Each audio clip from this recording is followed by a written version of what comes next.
Hey guys, welcome back to my channel, and in today's video we're going to be going over the Mixolydian flat 6 scale. It's otherwise known as the Hindu scale as well. So as the name suggests, this scale is just like a Mixolydian scale, but with a flat 6 in there.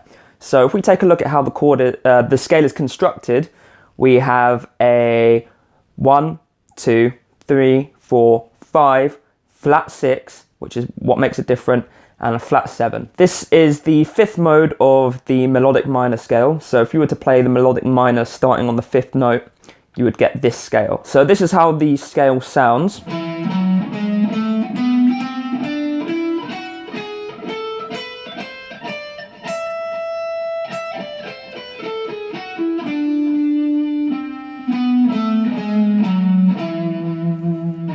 The first 5 notes of the scale are obviously the same first 5 notes of the major scale, and then the last 2 notes are where the scale gets a bit spicy. So let's have a listen to that again. So 1, 2, 3, 4, 5, just sounds like a major scale. Then 6, that's where it changes up a little bit, flat 7, and then root again. Okay, so let's take a look at how we play the scale before we go any deeper. I am playing the E Mixolydian flat 6 scale, so we're going to be starting on the 12th fret of the low E string. So we're going to be playing the 12th fret with our index finger and the 14th fret with our ring finger.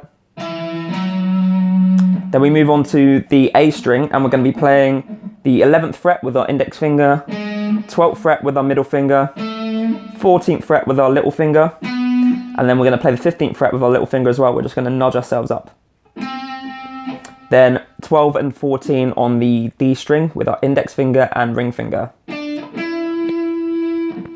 Then 11, 13, 14 on the G string with our index, ring and little fingers. Then 12, 13, 15 on the B string with our index, middle and little fingers. And then a high E on the 12th fret of the high E string. And you can play the 14th and 16th fret if you want to continue as well.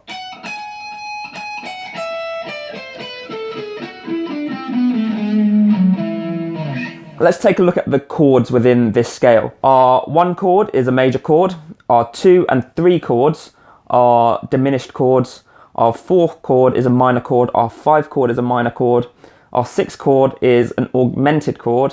And our 7 chord is also a major chord. My personal preference is to use the 1 and 4 chords, as these give off the sound of the Mixolydian flat 6 scale the best. In this case, we'd have E major and A minor.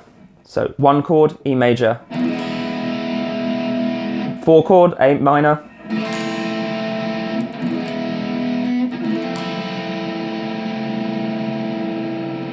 you can use the other chords as well, but they might be a bit difficult to create a cool sounding chord progression. So I usually stick with the 1 and 4, and they give across that sound pretty nicely. What we can do as well is play the 1 and 4 chords and keep the root of the scale, or the tonic, the E, in the bass for both of these chords. So we can play an E major chord,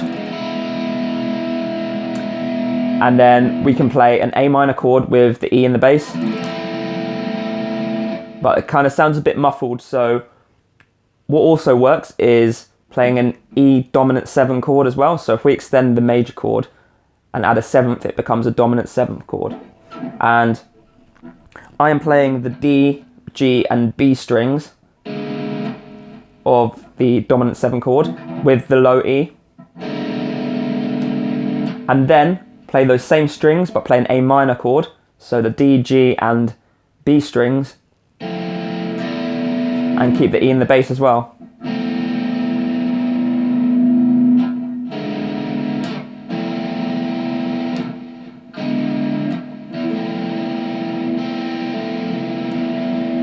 So that's something else you can do. It's just a matter of preference which one you choose to do. The thing that makes the scale unique is the flat 6 note within the scale. So you want to be making sure you know where the flat 6 is. So it's obviously the 6th note in the scale. You want to be utilizing this scale as it gives the scale its unique vibe. Something I like to do is bend from the 5 up to the flat 6.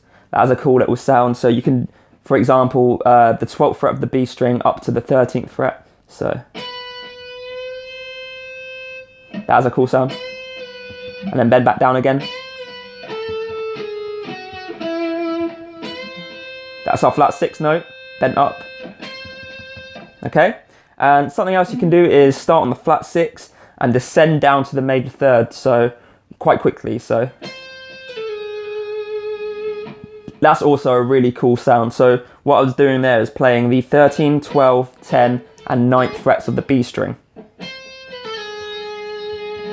That's a really cool way of getting across that Mixolydian flat 6 sound, because you're starting on the flat 6, which is kind of like a minor tonality, and then finishing on the major third, which is obviously a major kind of sound.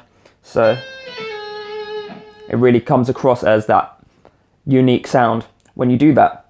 So experiment with this scale. I've got a backing track down in the Patreon, along with the tab for the solo I played along to it.